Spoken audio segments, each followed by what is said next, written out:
Thorfinn and Askeladd have a complicated character relationship to say the least. It's tragic in nature, fueled by hatred, resentment, and manipulation, yet that of a father and son at the same time. If there was one phrase that could describe their relationship, it would probably be severe daddy issues. At first glance, it would be weird to characterize them as that of a dad and his kid, but as you notice the way they interact and the impact that Askeladd had on Thorfinn's life, it kinda becomes hard to unsee. Vinland Saga understands the father-son relationship like no other. Something I did not have clearly, otherwise I probably would have been on the receiving end of a belt at least a couple of times now for a variety of reasons. It only makes sense that one of the greatest stories manga has ever produced also crafted one of the most profound and bittersweet character relationships I have ever seen. The only thing that rivals this is maybe like Pico and Chi. Okay, I'll stop. Thorfinn is the naive boy met by the cruel reality of the world where men and women are slaughtered without a second thought. Mind you, this kid was 6 years old saying all this fucked up shit. Could you imagine, like, I was wetting my bed daily at that age. And Askeladd is the embodiment of everything wrong with that fucked up reality. As a Viking, killing and pillaging without batting an eye was seen as someone living their life to the fullest. And when he becomes responsible for the murder of Thorfinn's father, he would change this little boy's life forever. Not in like a ditty way or anything. Out in the harsh, cold blizzards of Iceland lives a child brimming with hope. Having known nothing but this small village his entire life, the alluring stories from Uncle Leif showed that there were endless possibilities past the crashing waves. When life is so peaceful and mundane, it's only natural to glorify war and violence because they know nothing of their true horrors. It's also easy to take your loved ones, your friends, and the ability to live day to day without worrying if you'll make it to tomorrow for granted.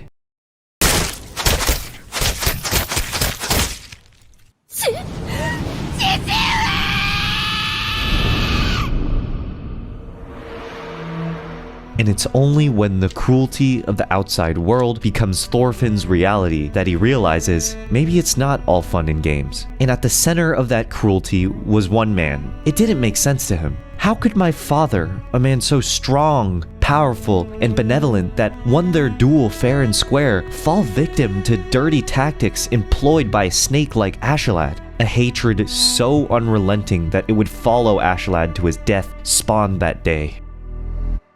Askeladd's first impression on the viewer could only be described as the most cunning and capable piece of shit ever. Look at this guy, he looks like he'll swindle you out of your life savings and immediately laugh in your face as you try not to kill yourself. Willing to do anything for the right price, just like me, leading a band of savage men who kill for fun, able to stand toe-to-toe in a duel with the troll of Yom. He seems to have found a way to thrive in this violent shithole of a world, in a way completely opposite to Thor's philosophy, to cause more violence. Killing Thor's was just another one of his jobs that equated to a big sum of cash. It was no different from the villages he looted and wiped off the map, and he's murdered parents in front of their children more times than he has giving a fuck. So Thorfinn should have been no different. But as he watched the boy sob into his father's red-soaked tunic, he couldn't help but notice something. And when Thorfinn finds the perfect chance to do him away,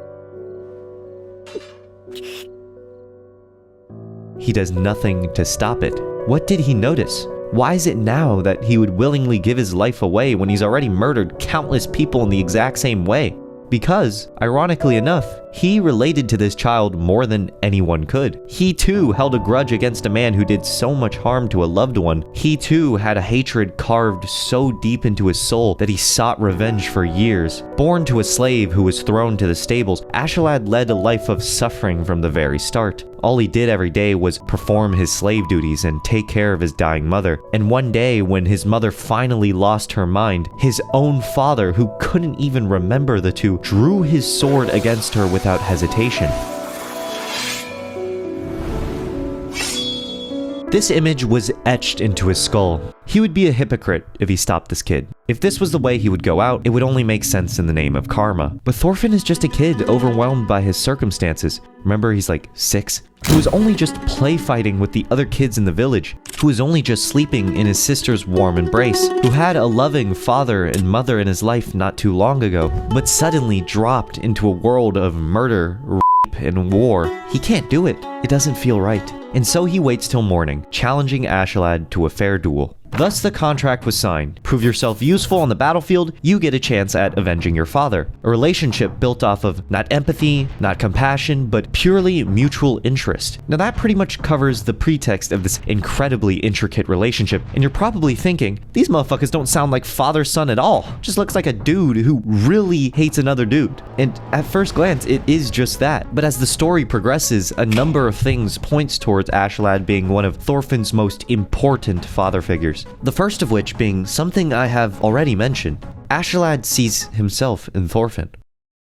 Askeladd is not the greatest person, which would be an understatement because he's pretty fucking evil, and it would be hard to say that he has any empathy for the victims of his wrongdoing. But when he met the kid so hellbent on severing his head in the name of a loved one, even he could put himself in his shoes. Their stories are remarkably similar, and it's almost like he was looking at a younger version of himself. In all of their duels, Askeladd gives some kind of wisdom by the end of their fight. You haven't trained enough. You can't let your sword swing you around like that. I'm going to tell you how to kill someone you hate. These are the words of a man having a dialogue with a past version of himself, simultaneously passing down his knowledge to the young and inexperienced Thorfinn like a mentor. Watching Thorfinn fail at his goal must be somewhat of a frustrating experience for Askeladd, even if that goal is sending him to Jesus. But imagine watching someone so dedicated to do something, like you can tell they have the heart, yet they make the same fucking dumbass mistake over and over again. It's like, if you don't want chlamydia, don't stick your dick in every hole you see. If you want better test scores, you probably should study more. And if you want to kill a trained fighter in a duel, maybe don't run in like you have roid rage. I don't know, it just seems kind of fucking stupid to me. Damn! I think any person would want to step in and say anything to that person, whether that's telling them to grow some brain cells or actually giving some advice. Askeladd does both, by the way. Thorfinn's determination to achieve his goal is also reminiscent of Askeladd's past. He too carried out a plan that would take an incredible amount of effort to accomplish. Hiding under the guise of an obedient son, Askeladd spent years plotting, training his sword skills to gain his father's favor, developing trust between him and his half-brothers, living with them, laughing with them, until finally assassinating his father in his sleep while framing one of his brothers for the deed. He hated everyone's guts, yet he was able to keep his cool and hide that from everyone around him for years. An incredibly patient, well thought out plan, very different from Thorfinn's rage-filled, "Rah, I'm gonna fucking kill you," honor-bound duels. Yet they both share that same amount of visceral, anger-filled resolve, and so Askeladd feels almost duty-bound to guide Thorfinn, which he tries to do so through their interactions. In episode 10, Askeladd seeks a one-on-one conversation with Thorfinn atop a hill. This is the first time in the entire series where Askeladd attempts a proper heart-to-heart with the kid. Thorfinn, being the edgy teenager, immediately antagonizes him, reminding him to not treat him like one of his own. Askeladd promptly brushes off this cringe behavior and says, he truly does feel like he has taken this kid under his wing. Even if he had thought of him as a disposable tool this entire time, he proceeds to lecture Thorfinn. The strongest will fall one day, no matter how strong they are. The powerful Romans who once owned this land they stand on were eventually taken over by the Saxons, and currently those same Saxons are being taken over by Denmark. And by that same merit, eventually age will catch up to him and Thorfinn will finally kill him. He then states that this can be applied to a broader perspective. The glorious age of mankind will eventually end with Ragnarok. The strong, the good, happiness, everything is temporary. Thorfinn finally calms down and listens to his speech. For once, he says something other than a death threat, and actually took the time to learn something about Askeladd, in this case his nihilistic view of the world. And after feeling like he had been taught something new, and realizing that this man was someone with his own experiences, philosophies, and outlooks, he watches silently as the sun rises above the horizon. Together. This scene is one of two where Askeladd takes time out of his day to sit down, look the kid in the eye, and teach him something important. In these scenes, it's clear that there's been a turning point in their relationship. When you've spent a decade watching the squeaky little kid grow up in front of you, it's hard not to feel some sort of paternal emotions. Which brings me to Askeladd's parental authority over Thorfinn. Despite showing practically zero affection throughout the entirety of the show, Askeladd, albeit somewhat unintentionally, performs some really father-like actions, like how he makes Thorfinn follow his orders by promising a duel, much like a dad telling his kid that he'll buy them a new toy if they do their homework. what the fuck is this image? Or how he mocks him repeatedly when he screws up, his equivalent of a parental lecture. Askeladd's thought process has always been to use Thorfinn for all he's worth. That hasn't changed. However, the byproduct of these actions forces Thorfinn to grow in ways that Askeladd causes through his influence. One of the biggest roles of a parent is to be the guiding figure in a child's life, putting them on a trajectory that the parent themselves adjusts. Many times, that trajectory can be negative. It's a commonly established fact that children raised by deadbeat dads tend to have a higher chance of becoming deadbeats themselves. If a child hasn't experienced good parenting, how the fuck do you expect them to lead a virtuous life, let alone know what that even looks like? Because parents play such a crucial role in the path a child takes in their life, Thorfinn is the way he is. A skilled fighter able to kill innocent people in cold blood if it helps him achieve his goal, stay resilient under tough conditions, be useful on the battlefield. This is the work of Askeladd's parenting.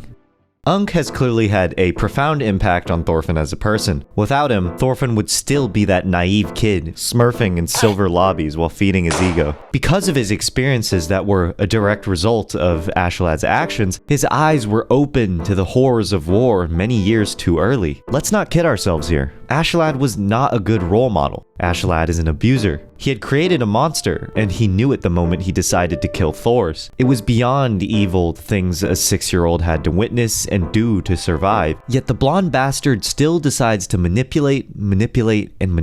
Thorfinn is forced to kill over and over and over again until it starts to become numb. What he should be doing is tending to the sheep and helping around the house back home. Not this. The strong survive and the weak are eliminated. If you're suffering in this world, it's a skill issue. This was Thorfinn's mindset to cope with all the suffering he had caused. He became an exceptional warrior, but at what cost? He killed all those people for what? To try and kill a guy that hasn't suffered a scratch from him this entire time? It's only when Askeladd outright states this fact that Thorfinn has an existential crisis. He realizes that he has accomplished nothing. Over a decade of his life wasted, all those bones he had broken, times he was on the brink of death, everything he had suffered for had gone to moot. Askeladd once said, "A slave is a slave to their master, the master is a slave to money, and Thorfinn is a slave to his revenge." Askeladd knows what this obsession has done to Thorfinn's brain. Every waking moment for the last 11 years had one purpose. But one day, Askeladd will eventually die, and Thorfinn will lose that purpose. What will become of his reason to live? In his final moments, Askeladd decides to say what's best for Thorfinn. これから先、俺が死んでからその先、どう生きるつもりだ、トルフィン。本当の戦士になれ。トールズの子。 He realizes that he's the closest thing Thorfinn has had to a father this entire time, and even though he's never liked kids or ever wanted kids, he finally assumes this fatherly responsibility to take Thorfinn off of his destructive path. And this is why this relationship is so tragic. Askeladd had abandoned Thorfinn for death on multiple occasions, mocked him repeatedly to emotionally manipulate, and used him as a tool on the battlefield for years. And the only time Askeladd has ever truly openly shown affection towards Thorfinn in the entire 11 years that they have known each other was mere moments before he passed away. Luckily for him, his final words achieved everything a hopeless dying man would have wanted to with a few sentences. He was right. As soon as he was gone, Thorfinn lost all meaning in his life. He became a shell of his former self. Death wasn't scary. It was more akin to a friend that would relieve him from his suffering. Suicidal Thorfinn was a beast of its own. It wasn't someone you could go, "Girl, I can fix him, trust me." He himself needed to explore deep within his own consciousness to save himself by finding something to live for. And guess whose words were powerful enough to reach him in that sorry state? 本当の戦士になれ。トルフィン。 And possibly the most important turning point in Thorfinn's character development, Askeladd is the one that's there, pulling him out of the mud as he fights against oppression. There is a point to living. He does serve a greater purpose. Thorfinn grasps onto those words with all his might, the skin on his fingers peeling from the chasm of despair, and he pushes onward.